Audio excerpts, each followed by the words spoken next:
ஜெய் சார்லாம் ரொம்ப என்ன சொல்கிறதுங்க, கூட பிறந்தவங்க மாதிரி நேரங்காலம் பார்க்காம அவங்க டைட் ஷெட்யூல்லையும் ரொம்ப நமக்காக நேரம் ஒதுக்கி சத்யராஜ் சாரோடைய இதெல்லாம் ரொம்ப நிறைய எனக்கே வாழ்க்கைக்கு நிறைய கற்றுக்க வேண்டியதாக ரொம்ப எளிமையாக இருக்காங்க. ரொம்ப அனுசரித்து எல்லாருக்காகவும் படத்தை நல்லபடியாக சீக்கிரமாக முடிக்கணும்ன்ட்டு ஒரு 4 மாதத்துலேயே ஷூட்டிங்லாம் எல்லாமே முடிச்சிட்டோங்க நாங்கள். அப்புறம் போஸ்ட் ப்ரொடக்ஷன் ஒர்க் தான் கொஞ்சம் டிலே ஆகிடுச்சு. அப்புறம் ரிலீஸ் கொஞ்சம் சினிமா நான் இத்தனை நாளாக ஆடியன்ஸை தான் பார்த்துருந்தேங்க.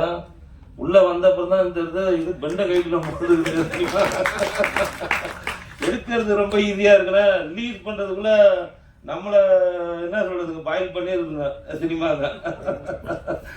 ரிலீஸ் ஆகி அப்புறம் டேட்டு பார்த்துட்டு எந்த டேட்டில் ரிலீஸ் பண்ண பார்த்தா பெரிய பெரிய டைனோசர்லாம் உள்ளே இறங்குறாங்க.